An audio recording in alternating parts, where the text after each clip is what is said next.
Good evening, you are listening to The Truth Tank, and I am your host, The Tank. If this is your first time here, a big welcome. If you're a repeat listener, welcome back. Apologies for not getting an episode out in December. As you can imagine, December is a pretty hectic month with Christmas and the holidays and New Year and all that shit.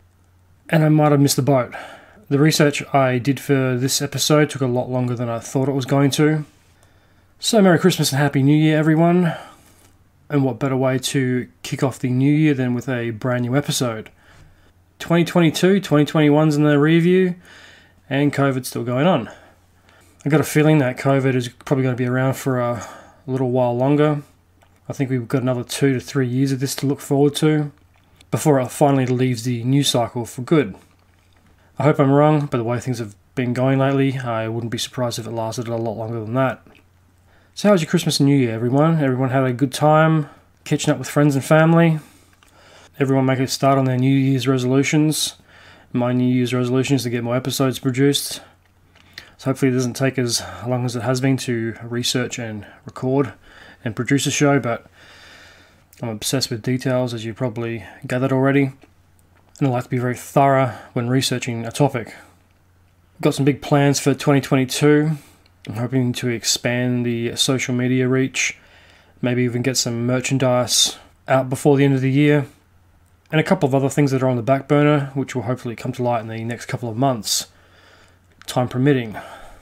So before we get into tonight's show, just a quick recap of the last show. On the last show, we had a look at bioweapons again, more specifically the 1800s, the American Civil War, the Union blockades, the Yellow Fever plot, Dr. Blackburn, quinine, and the South's struggles through the war. So if you haven't listened to that, go ahead and download that now. So without further ado, let's get into tonight's show.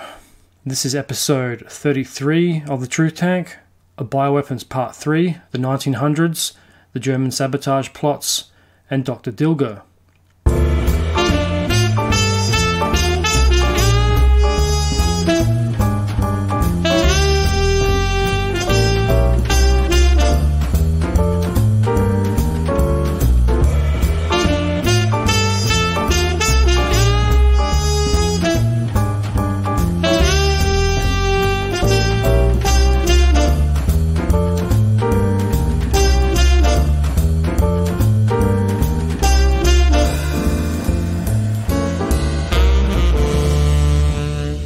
So it's been a while since I've recorded or had an episode out. It's a bit weird. The last episode I recorded was November of last year. Fucking hell, how the time goes. So, it is now the 1900s, and bioweapons are more prevalent than ever. The production rate and use of these weapons is disturbingly common in the mindset of the world's leaders and militaries. So much like the later half of the 1800s, it was another history-defining war that brought bioweapons to the forefront of human thought, and as a result, to the battlefields of Europe. Biological warfare in World War I and World War II would finally bring about the eventual restriction and banning over the next century. And unfortunately, it took a hell of a long time to finally ban these weapons. So this is where our story begins, in pre-World War I Germany. By the 20th century, biological warfare reaches a new level of sophistication and cunning. Like we saw in the last show, it is a time where it is very possible to select and manipulate specific viruses and diseases. So unlike previous centuries when you had to rely on whatever physical, biological material you could find, such as dead bodies, rabid dog saliva, rotting meat, anything that bacteria had bred in, or anything that was disgusting enough to stick in a jar and throw at your enemy, you can now manipulate samples of biological material and germs such as anthrax, glanders, and a whole bunch of other horrible diseases like that. So medical and scientific technology was getting better by the day, and so was the understanding of biological agents and how to use them. At the start of the 1900s are pretty quiet. Obviously there's not a hell of a lot happening on the biological weapons front. There's no wars, so there's no need for people to unleash some of the world's worst viruses and parts of human nature. That is until July 28th, 1914, when Austria and Hungary declare war on Serbia after the assassination of Archduke Franz Ferdinand. 3 days later, On the 1st of August, Germany follows Austria and Hungary's lead and declares war on Russia. The Germans paved the way and really are the pioneers in the use of biological warfare in the 20th century. But Germany wasn't the only power researching or developing bioweapons. The US, UK, Russia, and parts of Europe were also taking a keen interest in the rapidly changing field of biological warfare. Obviously, this wasn't a completely new form of warfare. It was just one that was changing at a rapid pace, much faster than biological warfare had advanced throughout history. It's also one that was becoming a lot easier to develop. Weapons became more dangerous and more lethal. They also became easier to use and to find and deploy on the battlefield. You didn't have to fill up a clay pot with spider venom, rabid dog saliva, or shit and throw it at your enemies anymore. You could just sneak germ samples in a petri dish into your bag, then unleash them at will. It's more complicated than that, but you get what I mean. The samples were becoming readily available and much easier to find, use, and smuggle into other countries. Especially on the battlefield, you could do a lot of damage with a very tiny microscopic organism. So the Germans took it to the next level before anyone else got a chance to. A long time before the Biological Weapons Convention put a stop to bioweapons being used in war, the superpowers of the day, most of the nations that were directly involved in World War I, a majority of which had agreed to and signed the Hague Convention in 1899. The Hague Convention was a series of international treaties held at The Hague in the Netherlands. There was a second convention held in Geneva, which obviously it was called the Geneva Convention, which is still around today, I'm pretty sure. The Geneva Convention has played a part in most wars. It's basically the code of conduct, or the set of rules that most nations are to adhere to in times of conflict. The aim of the Hague Convention was to set out the first modern laws of war and war crimes based around international laws. It was based on an earlier set of rules called the Lieber Code, set out by Abraham Lincoln during the Civil War in 1863.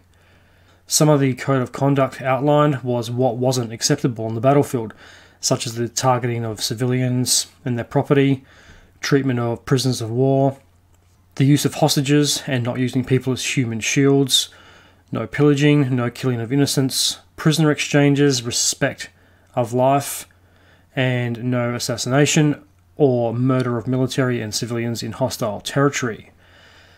So that one is a bit ironic given how things turned out for Abraham Lincoln and later on for Archduke Franz Ferdinand. So it pretty much paved the way for the modern rules of war and conduct. The main goal of the conventions was to find alternatives to war. Negotiations included disarmament and the proposed creation of an international court system where disputes between nations could be resolved peacefully without the need to go to war through a compulsory arbitration court. The Hague Convention was based on the Lieber Code, as I mentioned before, and largely followed its outline. It also mentioned the use of non-humane weapons, such as biological or chemical weapons. But as you could probably have guessed, it failed, both at The Hague and later at the Geneva Convention, because not all nations present could agree to the terms and conditions. The US, UK, Russia, China, France and Persia voted instead for a permanent court of arbitration, but this was vetoed by a few countries, with the court's rejection being led by Germany. A lot of the rules put in place in 1899 are still in place today, like the use of certain types of ammo and bombs in war. It's a bit more complex than that, but you get the gist. So when you really look back on history, it's kind of funny how things worked out. All these countries have these great ideas that are all about peace and resolving disputes and conflicts peacefully. But over the course of the 20th century, that's not how a lot of things played out. Especially in the first 50 years of the 20th century, it's pretty much war after war. And it's a pattern that continues until this day. So really the lessons learned from these conventions, in theory, were probably a great idea, but in reality, human beings really haven't learned a hell of a lot. We're still doing the same shit we did thousands of years ago. Picking up sticks against your fellow man and beating them down. Fast forwarding a bit, The Second Hague Convention was held in 1907, after Theodore Roosevelt suggested it back in 1904. It was put on hold when Russia and Japan went at it in the same year, which followed up the 1899 convention. So this time around it was more of the same, a lot of talk and not a lot of action. It's pretty much the same as modern day politics, talk a lot of shit, don't do a lot.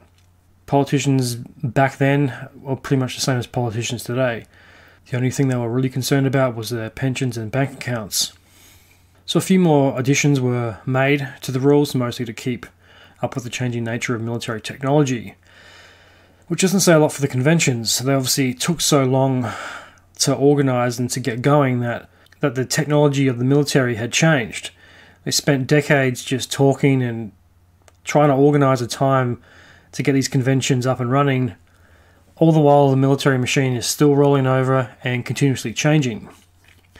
So some modifications were made to existing rules and a few more were added for consideration, one of which being limitations on naval warfare.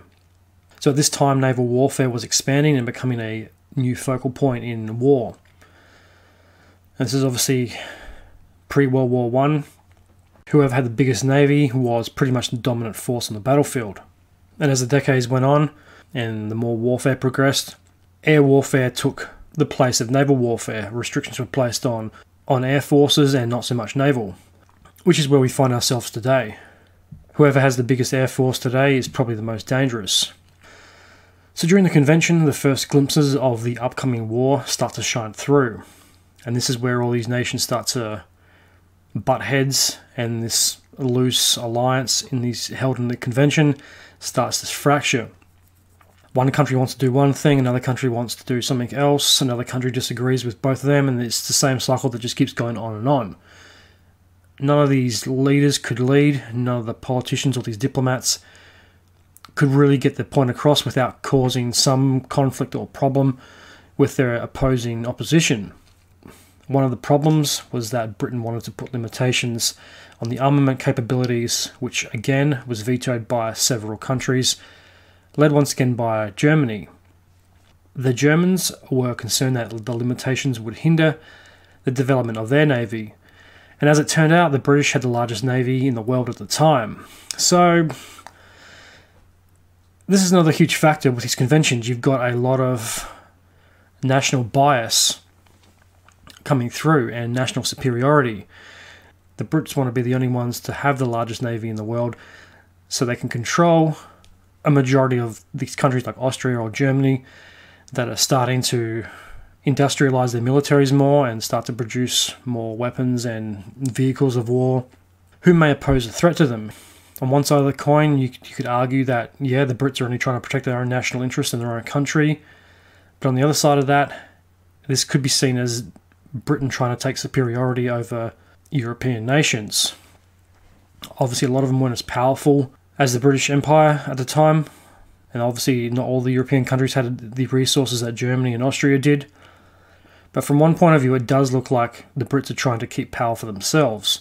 They don't want to lose the monopoly on naval superiority. Or maybe they could see that Germany would be a future threat, and as history played out, they were pretty much right. So in theory, these conventions are good, but the world needs to take the ego out of the equation. Nations really need to try to see the bigger picture and to try and see everyone else's point of view. Having said that, I can see Germany's point of view. There is always one top dog that wants to control things, no matter how fair things seem to appear. And who put these countries in charge? Where is the neutral overseer that mediates these conventions? And that seems to be a problem with the conventions not leading anywhere, is there really doesn't seem to be any type of judge or jury. Well, like I said, there's no overseer or mediator that can say, hey, look, we respect you trying to protect your own country, but, you know, I can see Germany's point of view. Maybe they should be allowed to build up their army or navy, but within reason. You can't just go hoarding a whole bunch of shit because that looks like you're preparing for war and that you might do some bad shit. Britain, maybe send some inspectors or something over there to make sure they're on the straight and narrow. If things start to get out of control, maybe report back here in a couple of months for another round of talks. That will probably not lead anywhere, but maybe they will. Who knows, it's just me pondering the situation in a perfect world. But unfortunately, we're not living in a perfect world. Germany rejects the proposed compulsory arbitration, which in the light of everything, you can probably understand why. Without a mediator or some sort of control system in place, this is all just bullshit. It's just one side talking shit to the other. And ultimately, this is the biggest failure of the conventions. Just like the Biological Warfare Convention that came half a century later, there was no governing body or authoritative council like the UN or the WHO to make sure the nations involved kept their word and adhered to the rules of the conventions. In the end, it was just talk with very little action that could be reinforced. The one good thing to come out of the conventions was it paved the way for future conventions such as the Biological Warfare Convention, but the old problems still remained. A lot of the rules drafted then are still in use today, such as the use of ammunition, the targeting of civilians, etc., the use of biological agents or poisonous gases. So the treaty came into effect on the 18th of October 1910.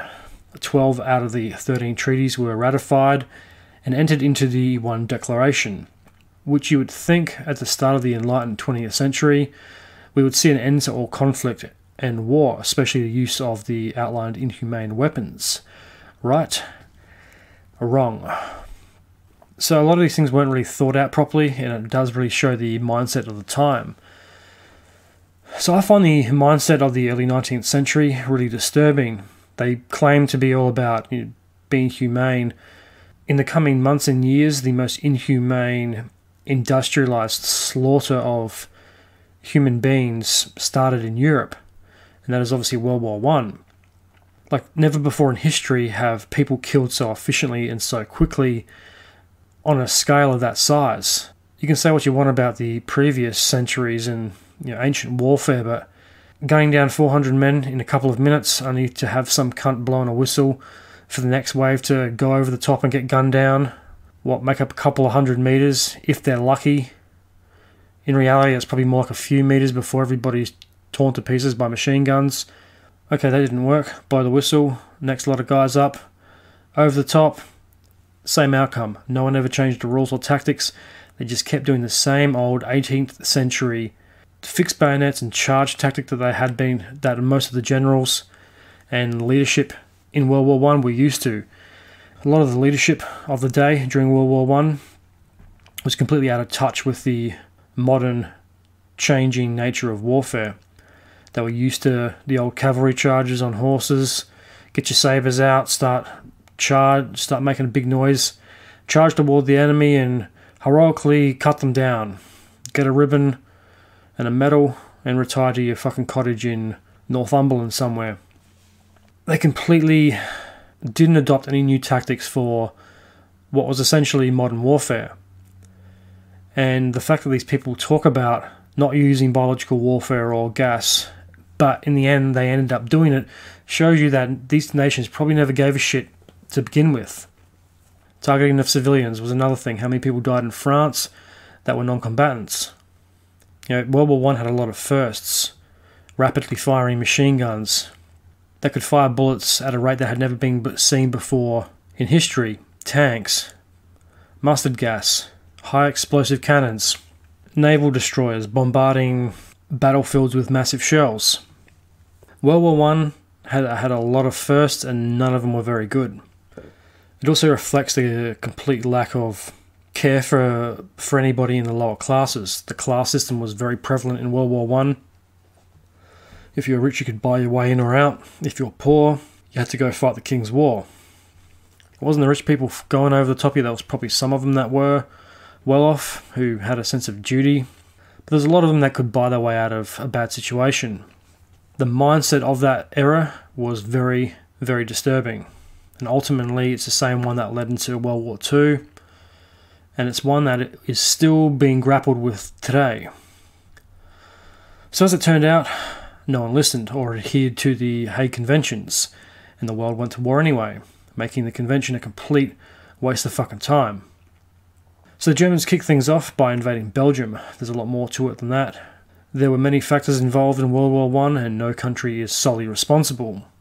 So that's an abbreviated version of the story. You should probably get the gist of it by now. What's going on, what side's right, what side's wrong, and where all this is heading. So as far as records show, Germany had invested in a covert biological program and seemed to be among the first nations to use and develop biological warfare in the early 20th century. Germany used biological warfare during the war, but how effective was it? And did it really have the desired effect on the enemy? Most attempts revolved around trying to sabotage the enemy supply lines or incapacitate enemy troops, while in the process trying to keep their own as safe as possible. The German biological warfare plan centered around attacking not so much enemy troops, but their animals. The plan was elaborate and very ambitious. There were many moving parts to this plan, and it is very hard to believe it was ever considered. It's in theory, on paper it works, but the reality of it is much different. So the plan involved sending German agents to enemy countries to sabotage animals used for military service, such as horses, donkeys and mules, or animals used to carry supplies to the frontline troops from 1915 to 1918. So it's a pretty evil plan, but in a sick way it is very clever. There was obviously no regard for animal life back then, otherwise you wouldn't be dragging horses and animals into a human war. War is man's domain, and the animals are just caught in the crossfire, unfortunately. As you can probably tell, I am a passionate animal lover.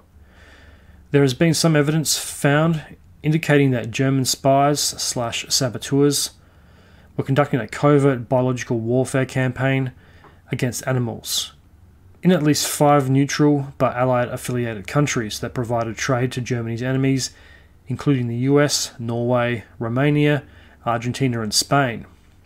There's probably more than that, and it wasn't just neutral nations either. I'd say the UK and the closer European countries would probably have also been on that list. There's not a lot of evidence or history known about some of these German sabotage networks, but we do know they did happen. They cover their tracks very well, and obviously this is pre-digital age, and it would have been very, very hard to try and find any concrete evidence back then, let alone now. One known act of biological sabotage occurred in Norway, where agents tried to infect reindeers used by the military to take supplies destined for British troops across the northern part of the country and into Russia. Not 100% sure I believe that. You would think that it'd be pretty hard to find a reindeer in the middle of Norway. Reindeers have been used for thousands of years there. I'm not sure how logical or how effective that would have been. If the reindeers were in a pen near a supply depot, yeah, maybe, but how would they find them across the Arctic tundra of Norway? It'd also be pretty inhospitable too. There's a huge personal risk to the German agent. So the plan only works if the reindeers are used, which would only be in the coldest, most rugged parts of Norway. Meaning an agent has to go deep behind enemy lines. They have to risk being caught or killed to infect animals at a port. And they preferably have to do this days, if not a week, before the reindeers leave. You also don't know how long it would take for the biological agent to work, if it works at all, and if it hasn't been frozen or died in the process of being transported. That's also taken into account how much supply of the bioagent they can carry, and what if the animals are vaccinated against it, and that was a thing back then. Animals were vaccinated for that type of stuff.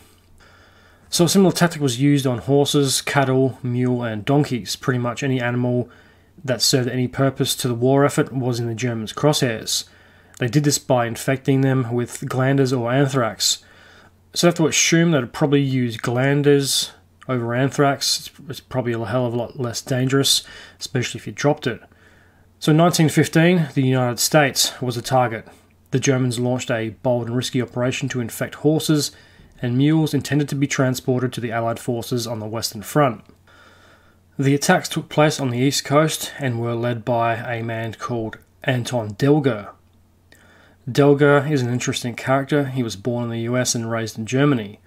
His family has deep roots in the US. His father, Hubert, served in the US Army as a captain during the Civil War, which makes his actions all the more confusing Why would a guy like this lead a biological attack on the US?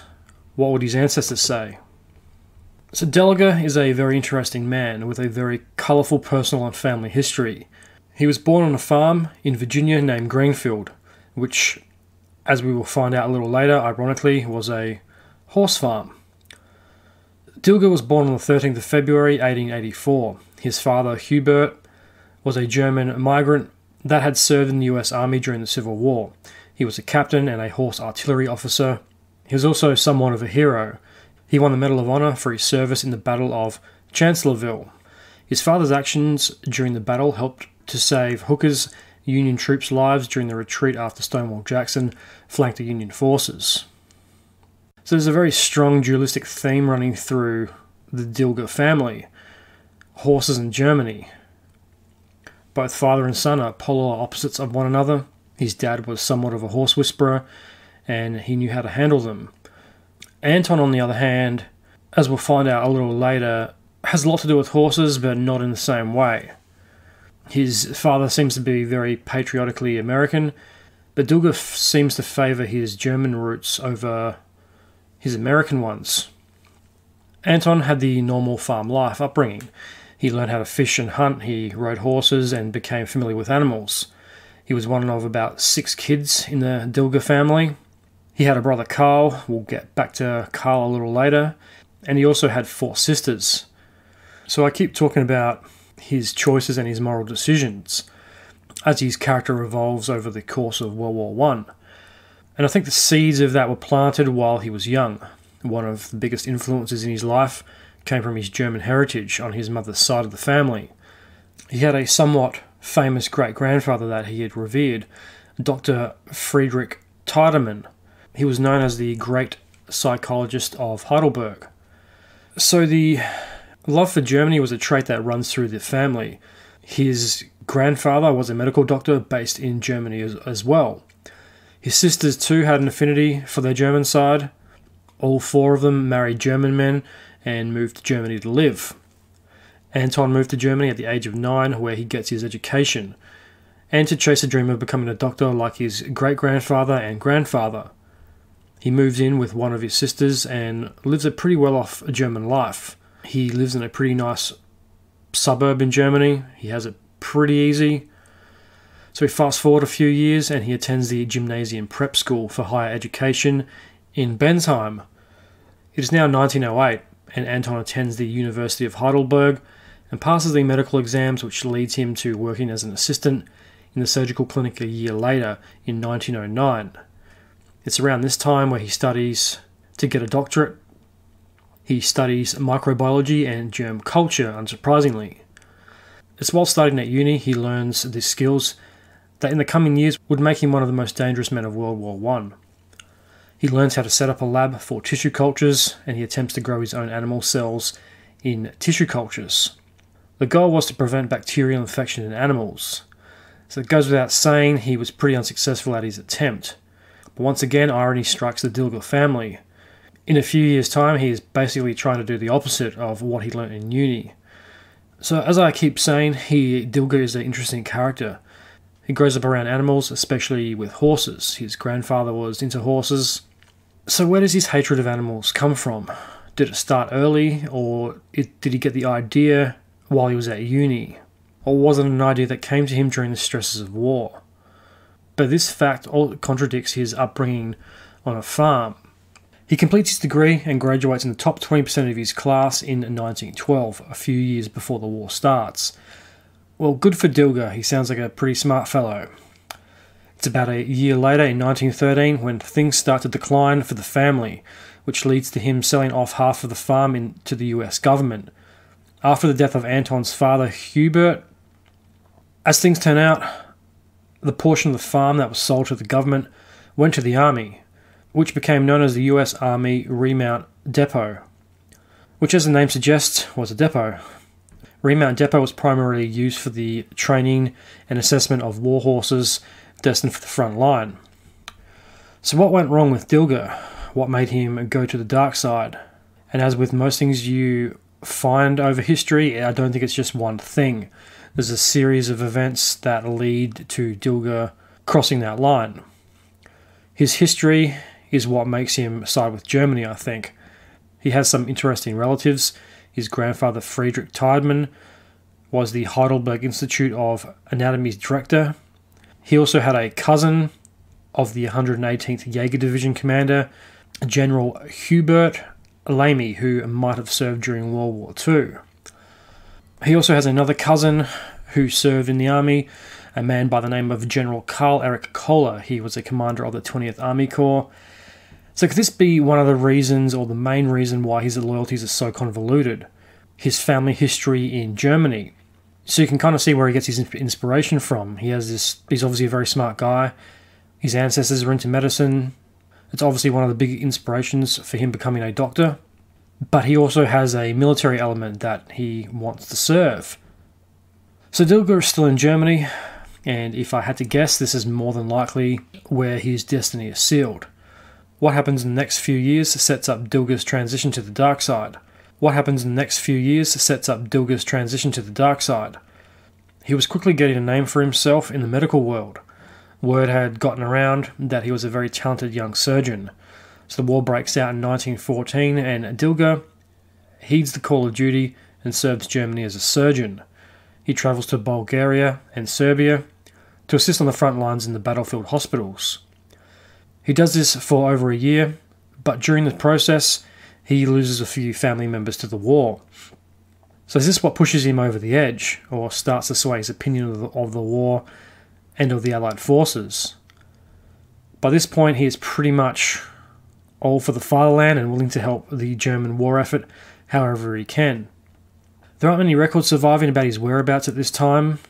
There's a lot of mystery surrounding Dilger and his movements, and the ones I could find are a little shaky at best, so I'll have to hypothetically fill in some of the blanks here. It is more than likely that it's around this time he is recruited for the Sabotage squad by a man named Rudolf Nadolny. Dilger's split personality, nationality / allegiances, combined with his US passport, made him an irresistible target for German intelligence. Nadolny was a military officer and a German diplomat, serving as the German ambassador to Turkey from 1924 to 1933. He also served as the ambassador to the Soviet Union from 1932 to 1933. Nadolny was also an integral part of the German General Staff, also known as the GGS. The GGS was a dedicated arm of the German army that researched all things war, including refining and evolving tactics in combat, mobilization of men and machines, and military campaigns. So only the best and brightest officers were selected for the GGS. Money, wealth, or social standing weren't really as important, which is a huge difference between the Germans and a lot of other military powers of the day, where you could just buy your way into a command position if you had enough money or social standing to do so. So if you were the son of a prominent public figure or politician, or if your father had served, or you had a relative that served in a position of power, they could pull a few strings to get you into an officer's academy. The British command structure in World War I had a lot of rich kids playing leader due to a rich father, or they were born into the right family, or the right part of society. In reality, some of them could barely read or write, and were dangerously unqualified to lead men into battle. So Nadolny must have been pretty clever to get a position with the GGS. And this is why Germany was so dominant for such a long time. It was due to the training the officers at the GGS had to go through that really set them out compared to other military units around the world. So the GGS also researched varying forms of warfare that are now considered inhumane or overly brutal. One of these forms of warfare was, unsurprisingly, the biological variety. And this is where Nadolny comes in. He was the leader of the political wing of the GGS. You have to excuse my attempt at German here. The political wing was known as the Section Politica Berlin des Generalstabs. Apologies for anyone in Germany listening to that. That was a piss poor attempt at German. So this particular wing of the army specialised in, you guessed it, sabotage. In particular, the use of explosives and biological warfare. So, going back to what I was saying about the conventions in The Hague and Geneva, and the acceptable use of warfare and what was considered inhumane. Where's the morality by the GGS, or lack thereof?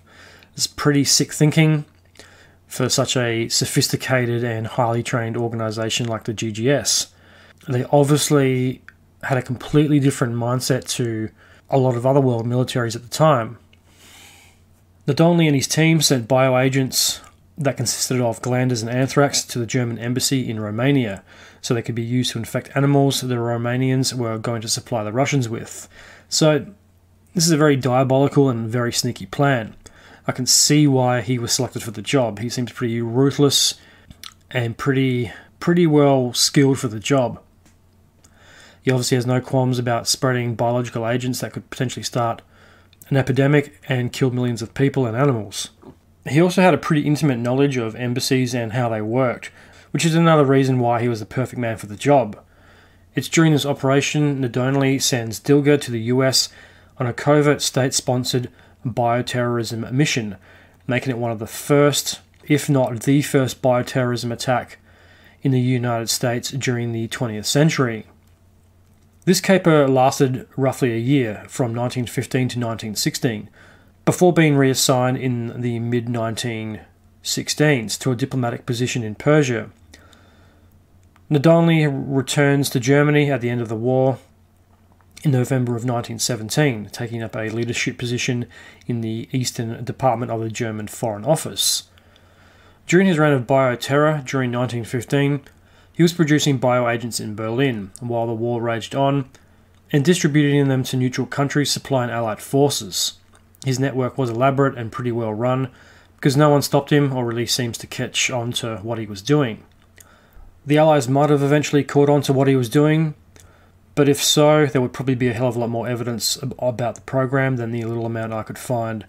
There's not a huge amount of evidence that exists about what Nadolny was up to, or where the labs were located in Berlin, or just where they exactly sent the germ cultures when they were done with them. There's a lot of mystery surrounding the biological warfare program, and as I've mentioned before, they cover the tracks very well. He allegedly sends biological packages to the US, Spain, Romania, and Argentina. So Dilger's on his way to the US. He returns to the United States in 1915, around the same time Nadolny is working at the GGS, heading up the bioweapon department. Dilger smuggles glanders and anthrax into the still neutral US upon his return. He knows very well what he is doing and carries out his mission with the intention of using the agents for bio-based sabotage. He is acting on Nadolny's orders and the US-based German intelligence. But he is also a willing participant. I do believe he meant to spread glanders and anthrax to US-bred horses in the service of Germany's war effort. This is what I mean by this guy's alliances are completely fucked. He knows what he's doing and he's more than happy to execute his mission without too much protest. He's an all too willing candidate. The German plan was ballsy and completely evil. They wanted to disrupt the enemy supply lines and prevent neutral nations like the United States from supplying their enemies with thousands of horses and other livestock such as donkeys and cattle for the war effort. It probably seems a bit weird today, relying on animals in warfare, but back in World War I, animals were a critical part of the war machine. Horses and donkeys were invaluable to moving supplies and equipment. A lot of the trench-based warfare on the front line, on the Western Front, it was too muddy and to get vehicles in there. It was also at a time where truck technology wasn't exactly the best. You could pretty much use it as a troop transporter and to carry supplies, but they weren't really that great off-road. There's a famous story in World War I about Simpson and his donkey. Simpson was in the Australian Army and he used his faithful donkey to transport injured soldiers from the front lines of Gallipoli down to the medical tents. He would go up in the pretty rugged, hilly terrain and transport as many people as he could. I think he was eventually killed in action. I can't remember what happened to his donkey. Another example would be the horse from Warhorse. There's thousands of other examples all throughout World War I. Donkeys and mules are also used to carry supplies to the troops. The animals are also cheaper to buy and replace than the trucks were. A horse could also get into places that a truck couldn't, and given the terrain of the day and the technology available to them, the horse was probably more reliable. Neutral nations like the US also provided loans and goods like clothing and weapons to allied nations, which obviously the Germans didn't want their enemies getting their hands on. So Dilger arrives in New York en route to Washington DC. He wasn't alone on his mission. Among his personal possessions was his medical briefcase, and he had millions of microscopic allies with him. He smuggles test tubes containing the elements to produce glanders into the United States. So I'm not sure what the penalty today would be for illegally smuggling millions of germs into a country. It's probably pretty severe. It obviously shows just how easy it was to cross international borders back then. All you needed is a passport and a smile. There wasn't any type of biosecurity. There wasn't metal detectors. You could pretty much come and go relatively unchecked. I'm sure there was some security procedures. They just weren't as sophisticated as what we have now. And this is also a long time before 9/11. The US was a little naive when it came to border security, as were a lot of nations that weren't directly affected by World War I. So from there, Dilger travels to DC to visit his sister Jo, but methinks he had other plans on his trip to DC than just visiting his sister. He starts scouting the neighbourhood for a potential location to set up shop. He eventually finds a suitable rental house and sets up a physician practice with a lab in the basement that he can work on producing biological agents from. So obviously the practice was a complete ruse. It was just to look good and to stop people asking questions. No one's going to ask questions if a medical professional sets up a lab in the basement. It kind of goes with the territory. During his time running the practice in DC, he doesn't see any patients or treat anybody. It's a very good thing he didn't have nosy neighbours, and there wasn't a random health inspector checking on the credibility of the practice. However, there was more work to do than just one man could handle, which prompts Anton to travel back to his family's farm to ask his brother Carl and sister Em to help him run the lab / the practice. Both his brother and sister agree to help him out. So all three of them travel back to DC. His sister acts as the housekeeper of the practice. She also acts as the public relations representative. She covered the front of house duties and directed the attention of the practice away from what her brother was really up to. She also had a more passive role in upkeeping the false integrity of the practice. She also deflected any negative gossip or any gossip of any kind that more than likely would have popped up from time to time. In other words, she countered anybody from spreading rumours about the mysterious medical practice run by the weird German man that never seems to have any patients. It was also pretty weird that a new medical practice pops up in a pretty quiet neighbourhood. It seemingly pops up overnight and it never sees any patients. If that was today, people would be asking a lot of questions. But the kicker is, she didn't know what her brother was really up to, or the extent of his plans. Anton's brother Carl is a pretty interesting character. Like his brother, Carl had some experience working with germ cultures. Both had put more than a few hours on the clock in a lab setting. Carl's experience with labs just wasn't quite the same as his brother's. Carl owned a brewery in Montana, which obviously meant he knew how to handle yeast and understood how the fermentation process worked, which probably wasn't all that different to microbiology or fucking around in the lab. Unlike their sister, Anton filled Carl in on what he was doing and the mission to sabotage livestock. Carl is much like Anton, and he was more than willing to help out his brother conduct sabotage on US soil. The location of the operation was near the affluent and pretty nice neighbourhood ironically named Chevy Chase Circle, northwest of Washington DC, on 33rd Street. The scary thing was, it was about 6 miles from the White House. So you can kind of see why they chose the spot and why the GGS would be interested a location like this. This is pretty much the heart of politics and decision making in the US. This also kind of makes a very strong statement. The Germans are like, haha, we are right near your leadership and you have no clue what we are up to or what we are planning. It is a very ambitious and very risky operation the Germans are running. The location was perfect. Anton could blend in, he could seem like one of the locals and not raise too many eyebrows. This was also helped out due to the fact that the location was full of strangers anyway, so the Dilgers wouldn't seem out of place. This area was notorious for people coming and going and moving in and out at all times of the year. No one's really going to notice a new German family that have just moved in around the corner. So the brothers set up a lab in the basement of the practice, which, as it turned out, was big enough and could accommodate all the equipment necessary in a pretty sophisticated lab setup. It also had a second entrance to add to the clandestine nature of his mission. It adds a level of secret style. They set up the lab obviously to grow and produce the bioagents needed for the mission.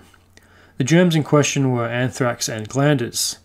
The brothers brought all the items required for the running of the lab, such as test tubes, petri dishes, vials, incubation ovens, and a sterilizing machine.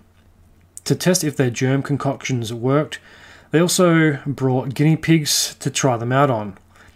Poor little fellas.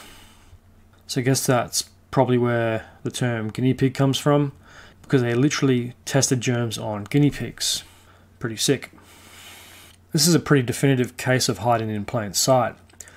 And given Anton had a US passport, he could probably travel back and forth without too much trouble, or raising too many red flags. I'd also think it's probably safe to assume that his brother Carl and sister Em had passports as well. But back then it was pretty easy to travel from country to country. No, there were no watch lists, no FBI top 10 most wanted, there was no bioscanners, fingerprint scanners, no x-rays or TSA. You could probably come and go pretty easy. Now obviously there were some security measures, but they weren't that good. I mean, obviously if they didn't pick up on Dilger, they probably didn't pick up on a lot of people. And even if someone did check Dilger's bags and find test tubes and vials, he's a doctor, so he's probably not going to raise any flags anyway. He could come up with any story like he's got some new sample he's brought from overseas. There would have been no way to check it out, or no way to check it quickly. Obviously there's no online. You couldn't just do a quick Google search or ask for documents to be sent over from a different country. I mean, he's got the credentials, he is a doctor. Him taking test tubes and petri dishes full of stuff probably didn't raise a hell of a lot of red flags as it would today. But also probably didn't need any permits or anything like that. If they did check his bags, they would have found anthrax and glanders, but then again, they probably wouldn't have known what it was anyway. But the plan was more sophisticated than just two guys breaking bad in a basement in the middle of the burbs, hoping their poisonous shit would be effective. There was obviously the safety aspects of making deadly pathogens to consider. You had to be very careful handling them, because even though they were designed to infect horses, these viruses could still kill humans. So after the manufacturing process was complete and the viruses were ready for distribution, they would be collected by a German agent, or a Abteilung. It's another horrible German pronunciation. A military intelligence officer for the Imperial German Army, working out of the Baltimore Agency. They would pick up the goods once a week and deliver them to their intended destinations. The destinations in question were the ports up and down the east coast, some of which included the port of Norfolk, Newport News, the port of New York, and Baltimore. And as we will see, Baltimore plays a pretty big part in this tale. So it does make you wonder, it's such a big and elaborate operation, how are two guys, or a handful of guys, going to pull this off? You'd think a massive network would be needed to pull off an operation of this size, which also means much larger costs.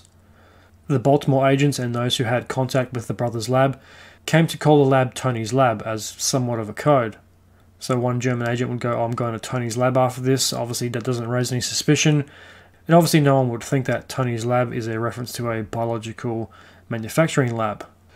So the Dilger brothers' contact was a man named Captain Frederick Hinch. He was a leader, or the leader, of the Baltimore agents. Just like the German bioweapon program, there's not a lot known about Mr. Hinch. So Mr. Hinch's responsibilities included stopping by the lab to check the quality of the pathogens, which a poor unfortunate guinea pig would unwillingly volunteer for that job. So the guinea pigs would be injected with the pathogen maybe a week, a couple of days before Hinch's arrival. When Hinch was satisfied with the quality, the brothers would be paid for their time and expenses, which was usually a couple of grand. That was pretty good money by any standards back then. So there's obviously a very sophisticated network of German agents operating in the area. But how many? Reports are very shaky, and there's no evidence to even indicate how many German agents were involved in total during the operation. We can only really speculate. The ones we do know about were obviously Hinch, the Dilger brothers, and a couple of other characters that we'll get to later on. But I'm guessing it probably wasn't a huge number of German agents, but there would have to be enough to get the job done. Otherwise, what would be the point? Probably a lot of auxiliary people would have been brought in who would have been told to do this, but may not necessarily known what the outcome of the job was or necessarily what they were being paid to do. They're probably told to sabotage something or put this vial of something or plant this bomb here. Don't ask any questions and get paid. They probably didn't know the overall grand scheme of the sabotage network, but they still did play a part in it. The area of operation is pretty big. It seems to stretch all the way down the east coast. Something I'd estimate you'd probably need a network of at least a couple of hundred people, maybe anywhere between 5 to 50 people who knew most, if not all, the details of the plan, and the rest just being the hired help, or those who knew different sections of the plan, who had a specific job to execute that would have a bigger effect on the overall outcome. But I'm guessing there was probably a network of a few hundred people. It's a pretty big area. You would need a few dozen people at least in every port just to be able to get things done on time. It also probably safely assumed that most of the communication wasn't done by phone. There wasn't a lot of phones around. Back then there probably was enough, but that was probably expensive and probably too risky because anyone could be listening. So you'd have to assume that most of the communications were done by either coded or encrypted messages or face-to-face contact. That also means that someone has to physically drive or take a ship to the port or to the area in question and relay the messages manually. Obviously there's no text messages or anything like that back then, and even if there was, they wouldn't be using them because it would be too risky. Probably make the assumption that they operated much the same way a modern day terrorist cell does, using as little electronic communication as possible. However, I think more people probably would have been needed than less. More probably would have been needed to distribute the pathogen to the designated targets. If Germany were to be successful in the sabotage attempts, more hands were going to be needed, so the Germans recruited stevedores from Baltimore to help in the operation. Money was more than likely the main motivator. That also brings up the question of the moral choices of the individuals. It was also at a time where the US was neutral. So this brings up the question, would the stevedores have taken the job if the US was at war? Or was it purely just for the money? It's also a very bold and risky move by the Germans. I mean, what if one of the dock workers told the cops or the feds and spilled the beans? The whole operation would have been exposed. I think a lot of the dock workers were Irish. They were pretty patriotically Irish, and some of them had a lot of connection to the Clan de Gael, or the Clan of Gael, however you pronounce it, who were an Irish Republican movement based out of the US, who had connection to an Irish Republican group back in Ireland. I think the US branch got pretty extreme over time and would probably be called a terrorist group today. The first job required of the stevedores was planting explosives. There were many Germans in the US working in these areas at the time. There was also a large number of German Navy sailors that were pretty much stranded in US ports. Neutral ports back then were safe havens for stranded sailors. This was due to the blockade of Germany. The British put a blockade in place against Germany to stop supplies getting to the front lines. This also stranded a lot of German sailors who couldn't return home, obviously due to the blockade. So they had to bunker down in any neutral port that was close by. So as a result, there were a lot of bored sailors who were going to side with Germany. Obviously, they were German. This is where a decent amount of the recruits came from. They had the time, the skills and the motivation to pull off most forms of sabotage pretty effectively. They could also be trusted to keep their mouths shut as they were assisting the German war effort. The sabotage network was vast and very well connected. It had infected many levels of society.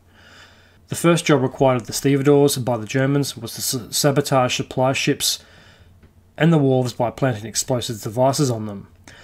This is a big step and a big thing to ask of one person. If that person didn't agree with this plan, it could bring the whole thing down, if they agreed to it at all. I'm a little skeptical of this. Some workers might be in it for the money or the rewards, and even though this was nearly a century before 9/11, I can't imagine the authorities would look too kindly on saboteurs that planted explosives on US or Allied ships. Some workers might agree with the German plan. They might also go along with planting explosives. They might not care who they hurt in the process. They might just be in it for the money, especially if they don't have any. But there would have been some that would have been pretty adverse to using explosives. They might have been okay injecting a horse with glanders, but killing hundreds of people on the ship is another thing. The consequences of getting caught would be way too high compared to the rewards. Those responsible would have been executed for treason if they were caught. German sailors, I can imagine, would probably be in a different category. They would probably be more inclined to do it, considering they are in the German military and in their eyes they're assisting the German war effort. These actions also strain relationships between the US and Germany. The Germans want to keep the Americans out of the war, but at the same time, the more attacks you conduct on US soil, the higher the chance America is going to join the war. So things could have turned very dramatic very quick. To add another layer of sophistication and complexity, the Baltimore agents worked out of the offices of the North German Lloyd Shipping Company, or the Nordestra Lloyd, or the NDL for short. So the saboteurs were working out of the offices of a legitimate company. That would have been difficult. They would have needed to hide things in plain sight. Obviously they were pretty good at this, considering the lab was hidden in plain sight. They also would have had to dodge inspections from US Customs and probably police. The more attacks went on, the more the light gets shed on the operation. You don't have to be Sherlock Holmes to realise that most of these events are taking place in or around the ports and docks. So the German shipping companies during the war would have faced a lot of trials and tribulations. It would have been very difficult to try and bypass the British blockade and export goods around the world, or get back into Germany with goods. How do you prove it's not for the military and not civilian use? It would have been very dangerous just in general. You would have made yourself vulnerable to submarine attacks or attacks from the Navy.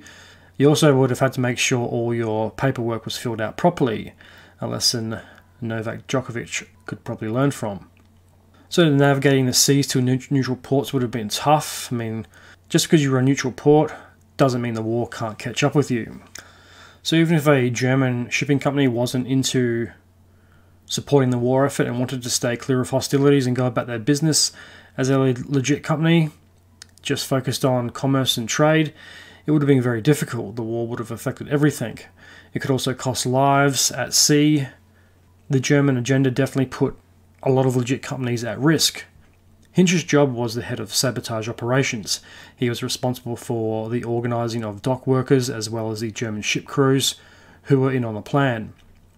This included the planning of bombs on US ships, orchestrating strikes of dock workers by spreading propagandist flyers and material, as well as starting the rumour mill. Later in the operation, he was responsible for the infecting of horses with the bioagents produced by the Dilgers. The planning of explosives was the first stage of the sabotage plan. Cigar bombs would be planted in the hulls of US and British ships transporting munitions and supplies to the Allies. Before the infecting of horses had begun, Hinch's crew of saboteurs tried to blow up trains, or at least try to derail them. that were carrying horses, mules and donkeys on the way to British military depots like the one in Newport. So this wasn't just isolated to the United States. Hench's crew tried the same tactic in Canada, and Canada was obviously in the war and not neutral. So during the winter of January 1915, a group of German agents ran into a bit of trouble while trying to plant explosives on the tracks. The cold and wintry conditions hindered the agents, and as far as we know, they didn't blow up the train carrying horses and ammo. Supply trains were the main target of the Germans, but this was becoming increasingly difficult. A similar tactic was used on the Chicago stockyards, but things started to go south. Trying to plant explosives was becoming increasingly risky. This was made a hell of a lot more difficult when bombs didn't go off or they couldn't be planted properly due to bad weather. The rewards weren't worth the risk. So, the Germans are forced to try a different approach at sabotaging. The events in question happened between 1915 and 1916 during this year. There were many attempts by German agents to infect horses, donkeys and mules in staging areas. Some attempts worked, some didn't, but the full extent of the sabotage has never really been known. The same goes for how often these attacks occurred and the frequency. The tracks were covered pretty well, and there isn't a lot of information recorded by history or by any of the police departments in the area. We also don't know what the success or failure rate of these operations were, how many agents got caught or killed in the process, and what was the infection/the death rate of the animals that were infected. The German saboteurs got away with a lot of shit, and there isn't a lot of information that supports whether these attacks were that successful or not. You can probably make the assumption that some of them were, but a majority of them probably didn't work as well as the Germans might like. So one of these agents we do know a little bit about was a man named John Grant. He may have been a German agent. He may have been German or just a German agent recruited by Hinch. Was Grant even his real name? Was he even a real figure? There's not a lot of info about this guy, but we do know a few key pieces of information. Grant was a stevedore, so we can probably safely assume he was one of the Baltimore stevedores recruited by Hinch. Grant's job was to covertly infect horses at the Newport News shipyards. He made his way to the stables, ducking the guards and the watchmen on duty. He also probably would have blended into the background. He did work there after all, or he did work at the docks. He might not have worked at that one specifically, but he knew his way around the dockyards and wharfs. He may have been a stevedore in either the Baltimore or Virginia ports. Grant makes his way to the waterfront where the corrals were located, making his way past hundreds of horses, donkeys and mules on the way. They were waiting to be transported to a world away. It also makes you wonder how many horses never came back. I mean, I think all in all there was about 8 million horses, donkeys and mules that died during the war. A majority died not from combat wounds, but from being worked to death, and the inhumane living conditions and poor nutrition. So Grant makes the rounds and heads for the unsuspecting mule pen. He injects a mule with a syringe full of a putrid, yellow-looking substance, and this is Dilger's man-made glanders. So after the first mule was injected, Grant injected as many as he could in quick succession in the shortest amount of time. He then heads for the 2 horse corrals that were located not too far away, injecting as many unsuspecting horses as possible. After a while, he dumps what is left of the virus sample in the animals' water and food supplies. The story goes he smuggled the equipment in a paper bag, which of course contained gloves, the syringes full of the bioagent, and after the job was done, he dumped everything in the river and fucked right off. As a result of Grant and others like him covertly using bioagents to spread diseases, thousands of horses, donkeys and mules died. Exact numbers are unknown, and it's also not known whether this sabotage program was really that effective or not. Given that a majority of the horses did make it to the Western Front, I'd say it probably didn't have the desired effect the Germans had hoped for.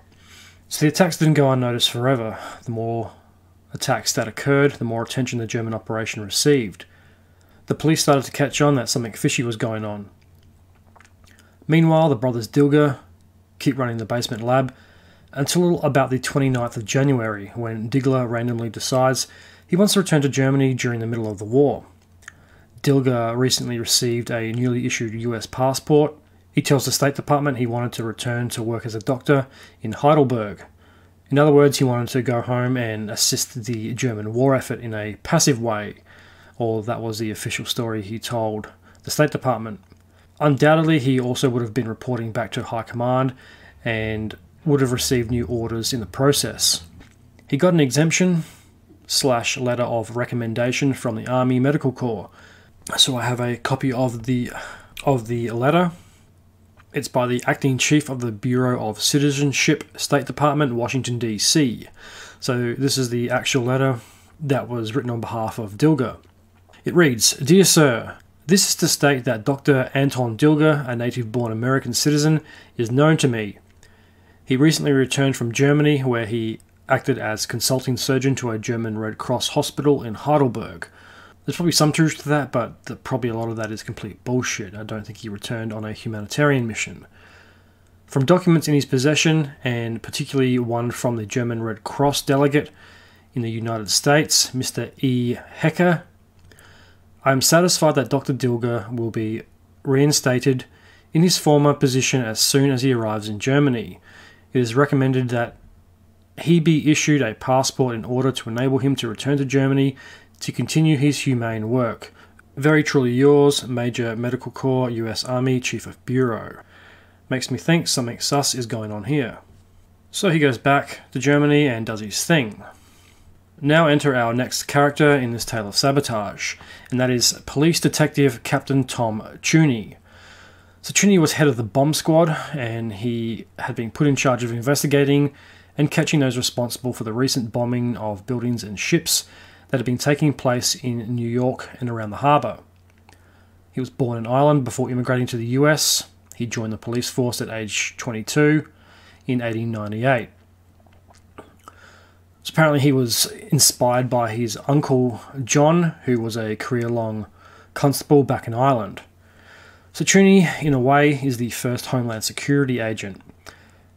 He's investigating what Homeland Security would be investigating nowadays, but he's doing this as a New York City police officer. So as his career progressed, he was promoted to the head of the NYPD's bomb squad. The bomb squad isn't quite what you think it is. It's not exactly a bomb squad. It did investigate bombings that were going on. The bomb squad was more like the predecessor to Homeland Security meets NSA meets the anti-terrorism unit. So as his career progressed, he was promoted to head of the NYPD's bomb squad. He also lived on the west side of Manhattan, which is a mainly Irish neighbourhood. In 1905, Chuney was tasked with investigating what we would now call a terror cell. It was a group of Italian anarchists that called themselves the Black Hand that were causing trouble in New York, and Chuney had been assigned to stop them.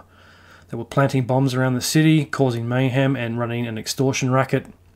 So he was heading up the first anti-terror unit in the US.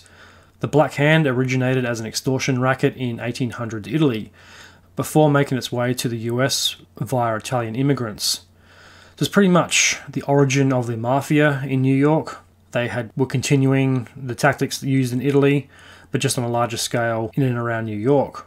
So the NYPD starts a task force called the Italian Squad to gather info and evidence and to deal with the threat of the Black Hand. The team is led by the famous New York cop, Joe Petrosino. And this is where Chuney and Petrosino's paths cross, when Chuney is assigned to the Italian Squad early in his policing career. And if I had to guess, this is probably where Chuney refined his investigative skills. These skills come in handy in the future when he is catching German spies. By 1905, Joe had been assassinated by the Black Hand. However, the Italian Squad continued investigating the Black Hand, and in 1914, the bomb squad was formed, made up of mostly officers from the Italian Squad. Chuney was put in charge of the newly formed team. So as I mentioned before, it's not technically a bomb squad.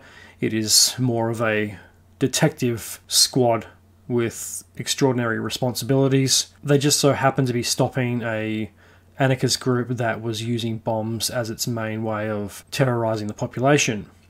So the mission was to focus on the Black Hand and the group extorting and planting bombs. It also targeted mafia figures and the newly uncovered German threat. A defining moment in Tom Cheney's career came in 1915 when the Italian squad uncovered a bombing plot by the Black Hand.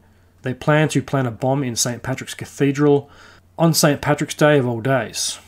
So someone really didn't like the Irish.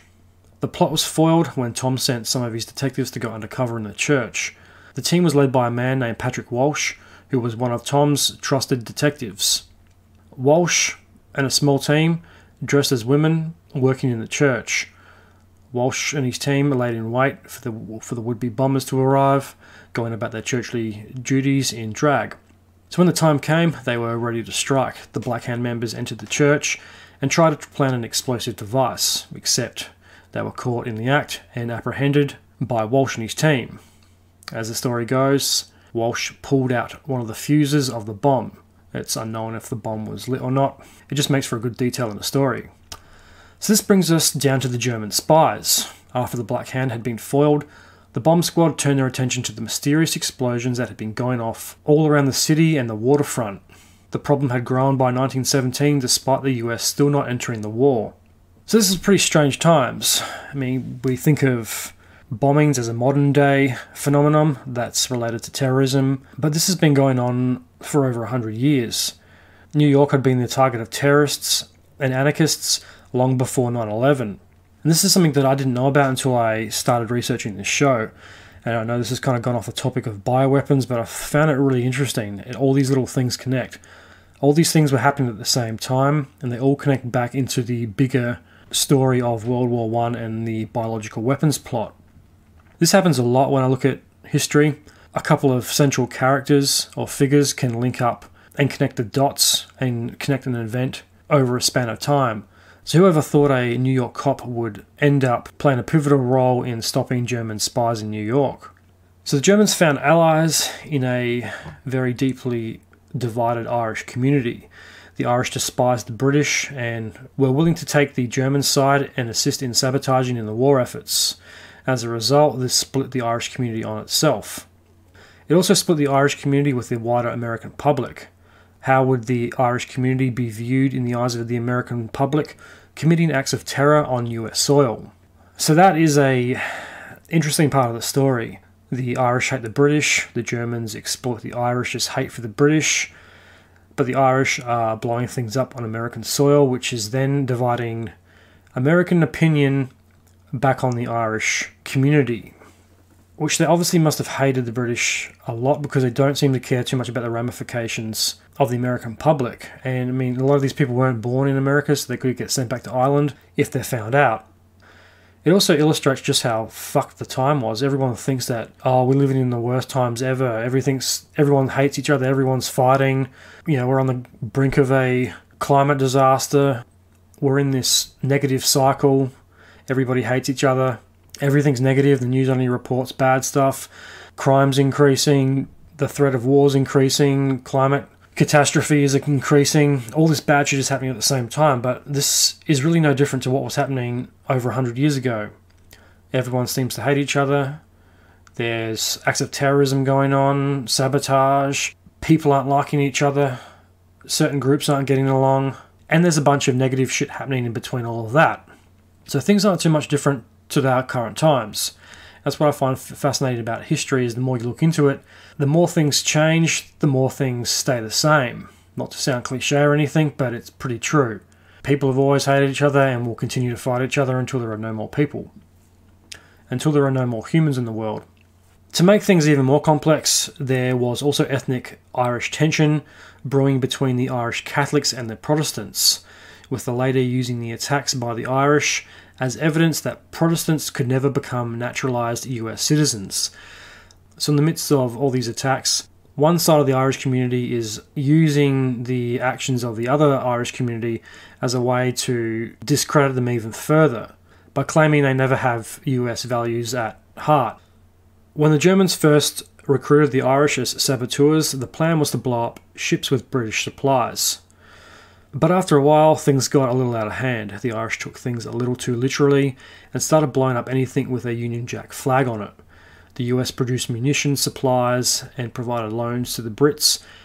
In a way, on a national level, America favoured the old Irish enemy, despite the fact that the US was paid by the British for the munitions and supplies it produced.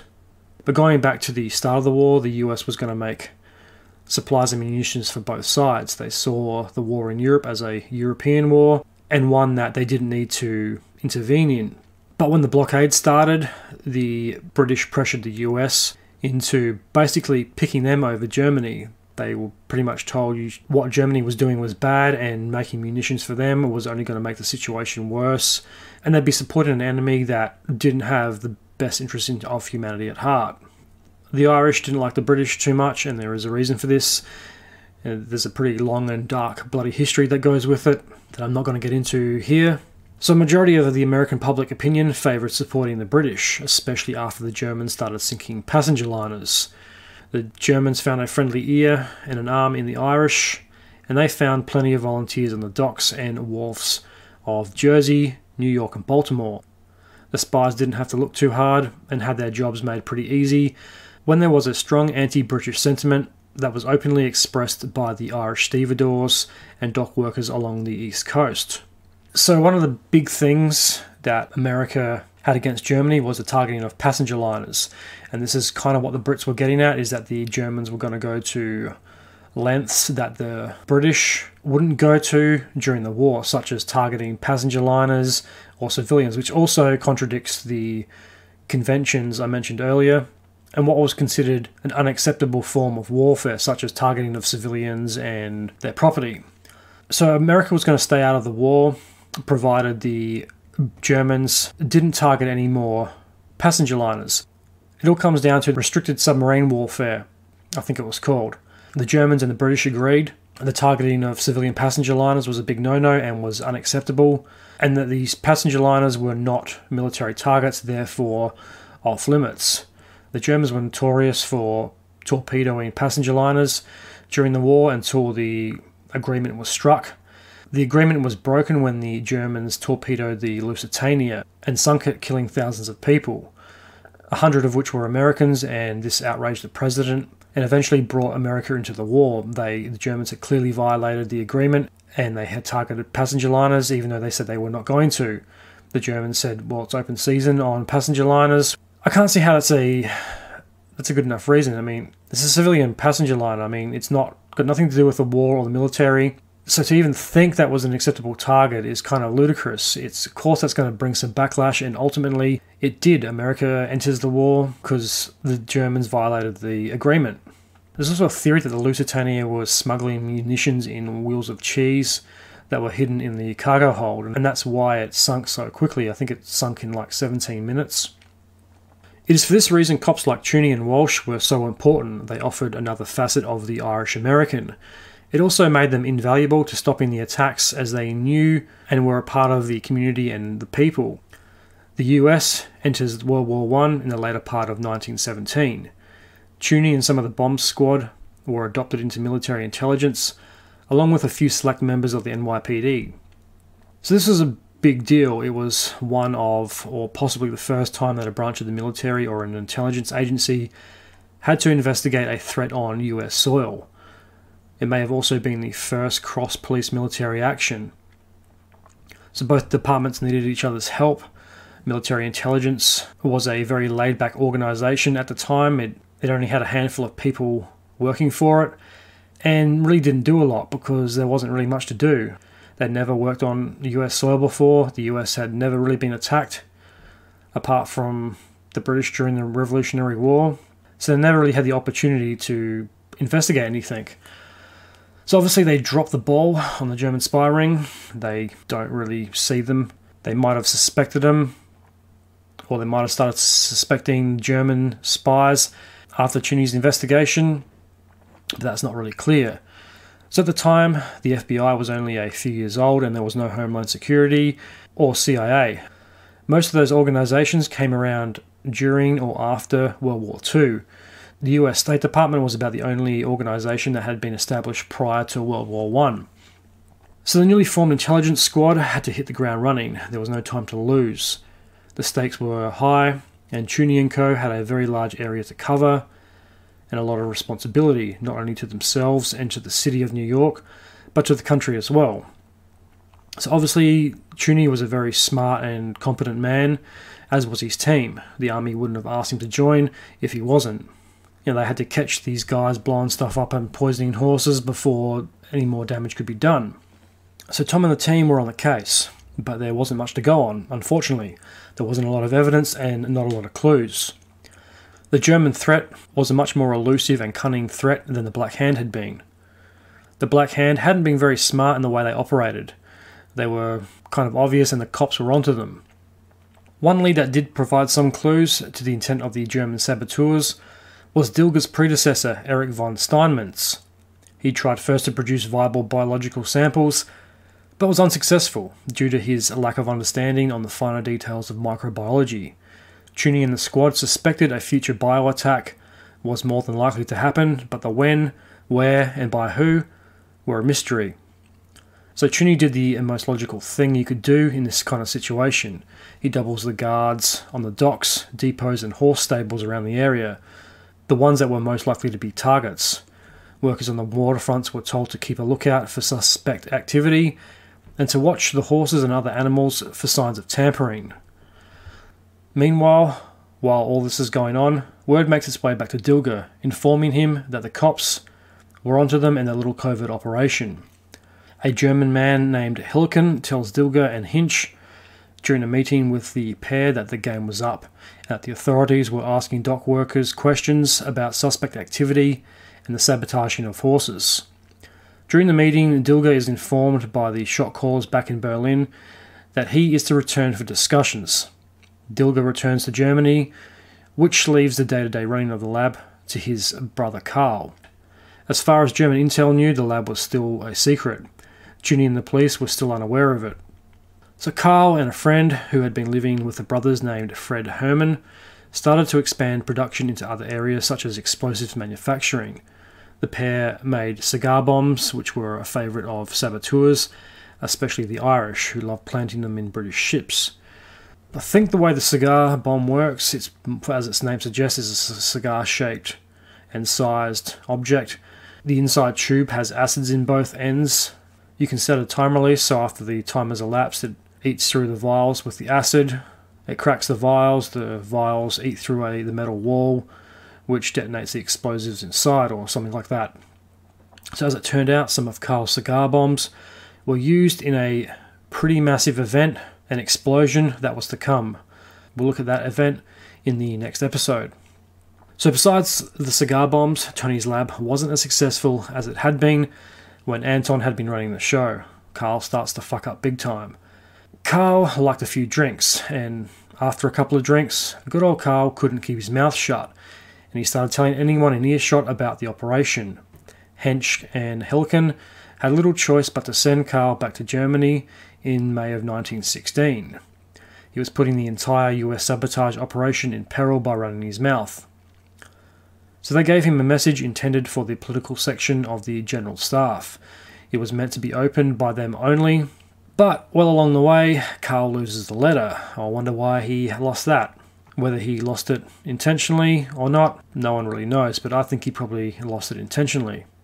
The message more or less said to keep Karl in Germany and not to let him return, as he was a liability to the whole operation and could undermine the operation's success. So Karl returns back to the US, to the lab, and continues to make cigar bombs with the other two. In July of 1916, Herman shuts down the DC lab and moves the whole operation down to St. Louis. The Dilgers are not with them, so Herman and Helken are left to produce bioagents without Anton's expertise. But ultimately, the St. Louis lab was a complete failure. Herman just wasn't as smart and didn't possess the knowledge of microbiology that Anton did. So the war continues to drag on. It is roughly a year later, in July of 1917, the final year of World War I, Tunney and his team made some progress in figuring out who was behind the bombings and poisoning attacks, but exactly who the masterminds might be was still a mystery. It's around this time that Anton returns to Germany to visit his brother. But there was an ulterior motive to the visit. He was to deliver a top-secret coded message to German diplomats and agents in the field. The message came from the top brass in Berlin. There's not a lot of records as to what was in the message, so we can only speculate to the content of the message. It was probably saying the war's lost, pack up, destroy everything and get out of Dodge. It is at this time he is picked up by the FBI, known back then as the Bureau of Investigation. He was apprehended visiting his sister at the family farm. So he was interviewed and released without a lot of fuss. A week or two later he is picked up again and interviewed by another agent of the Bureau while visiting his sister back in DC. No charges or arrests were made. This is a quote from the agent who interviewed Digler, and this is the quote: "Dr. Digler is not a man who would be guilty of any traitorous acts towards this country." So Dilger is either the smartest saboteur in the world, or he is the luckiest to have ever lived. Obviously the technology and security today isn't the same as it is today. The feds back then sound very inept compared to their modern day counterparts. I mean, there's not a lot for them to go on, but at the same time, there's not a lot of investigative procedure being followed. On what grounds do they think that this guy is innocent? What are they basing this off of? Because he's a doctor and he's been to Germany on an apparent humanitarian mission? You don't have to be the best investigator in the world to realise that he's probably lying, and it's probably a very elaborate cover. And this is 1917, at a time when the local police departments are on to the German saboteur network. So why the hell haven't they sussed Dilger as a person of interest? I mean, they obviously arrested him for something. We don't really know what he was arrested for. Was he arrested for jaywalking because he, wasn't wearing the right shoes? Who knows? There's not a lot of information as to why he's picked up. All we know is he's picked up and he was interviewed. So the FBI must have thought he was a person of interest at least, otherwise they wouldn't have arrested him. He doesn't seem to be questioned very thoroughly and he's let go pretty quickly. But the fact that he's arrested again a week or two later obviously shows that they didn't get the results they wanted the first time around. He's still of interest and they must suspect him of something, but we really don't know what it is, and he was just let go. So one of the main reasons Dilger and co. were never caught wasn't so much because they were these criminal geniuses or because the Germans were smarter than everyone else. A lot of their luck came from the intel agencies. They were either understaffed, underfunded, or had ineffective, inefficient investigative practices. Most effective breakthroughs in the case came from CUNY and the NYPD. To make matters worse, America at the time was very naive about national security, especially when it involved other countries. Even though the US wasn't in the war was still going to affect it. During the start of the war, the mentality of the day was we can make stuff for both sides. And this attracted enemies. Obviously they sided with the British, but after the blockade and the embargo on Germany, the US became a very big target to Germany. They were seen as producing supplies and munitions for Germany's enemies, therefore making them a target. As the US officially enters World War I in April of 1917, the threat of Germany and its actions are brought into the public eye. German spies and saboteurs like Dilger were operating on borrowed time. The gig was up and the likelihood of being caught or killed by US authorities was increasing by the day. So Dilger and co. headed south for the Mexican border. He enters Mexico under the name of Dr. Delmar. I mean, it's not a very good cover name. It doesn't take a genius to figure out that Delmar and Delger sound pretty similar. This random German guy shows up in Mexico. He's a doctor. Both have the same amount of letters. Both start with D. One's Dil, one's Del. Ger and Mar. You don't have to be a genius to put two and two together. So here he meets up with Helken and Hinch, the rest of the Baltimore agents. However, their mission wasn't complete, and the group were still working at sabotaging the US at the behest of Berlin and the War Department, even if they were in Mexico. So Dilger was trying to garner support for a Mexican invasion of the US. It sounds far-fetched, but then again, it was at a time where there was no border control and the likelihood of invading at least a small part of one of the southern states may have been possible. I don't think the Mexican government would have backed Dilger. I think he would have been swinging for the fence on that one.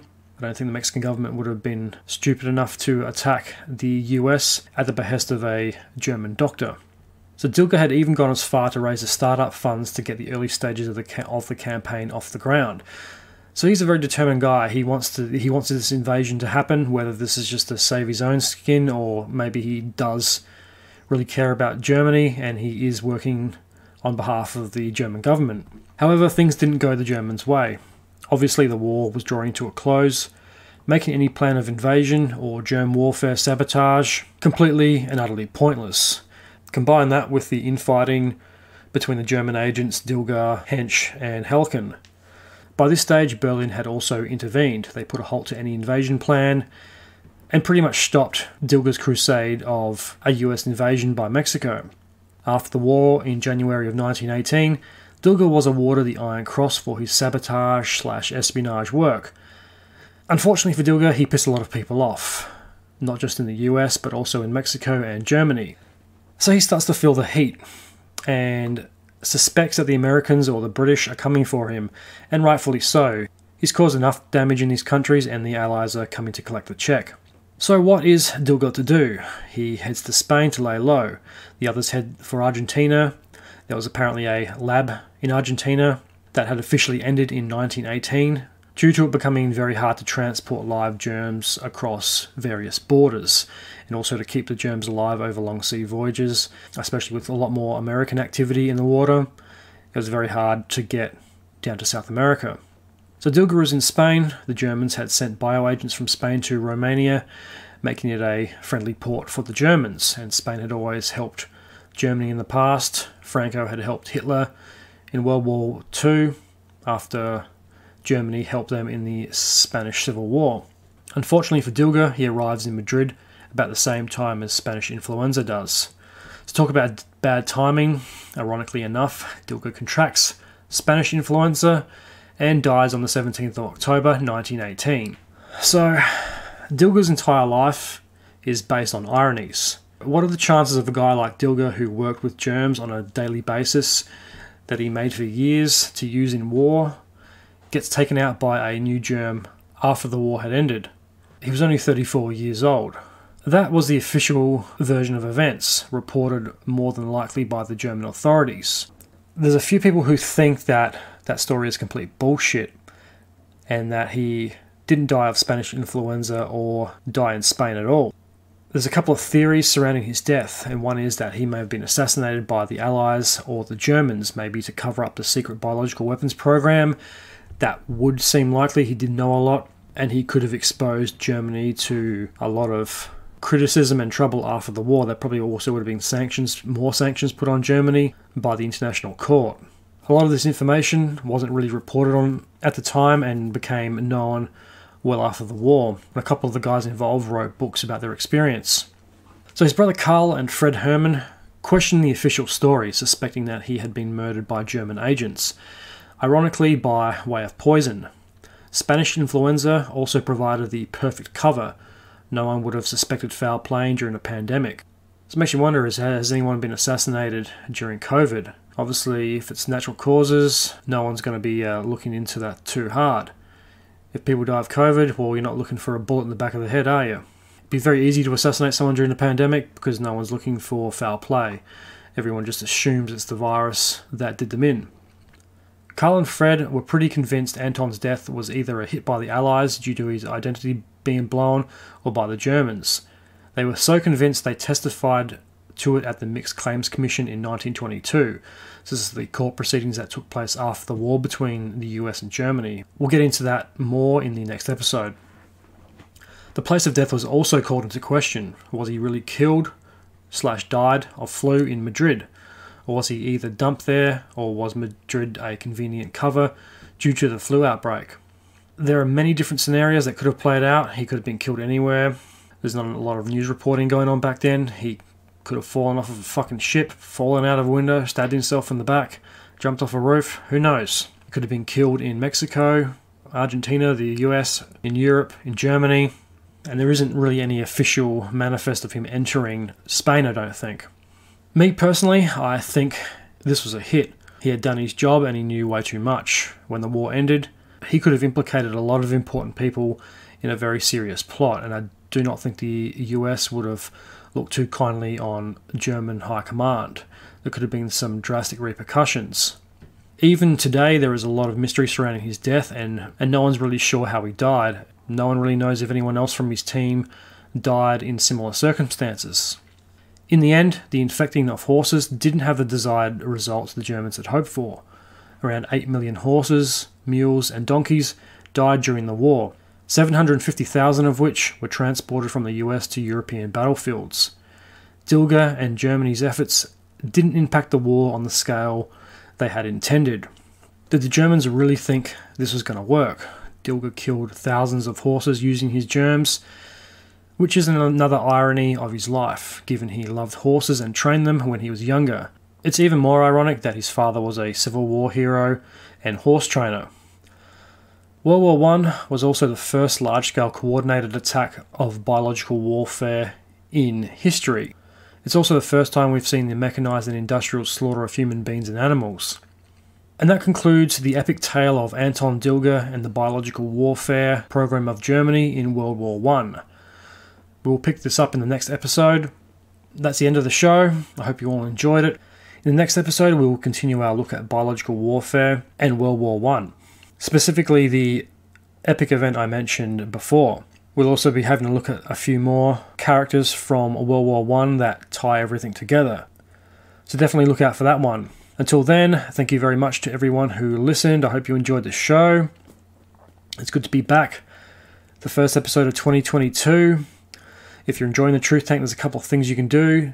Share, rate, and subscribe to the Truth Tank. Join and follow the Facebook page for all the latest updates on the show and new episodes. Tell your family, tell your friends, tell people you meet, spread the word, help get it out there. Until then, I am the Tank, this is the Truth. May the truth be with you.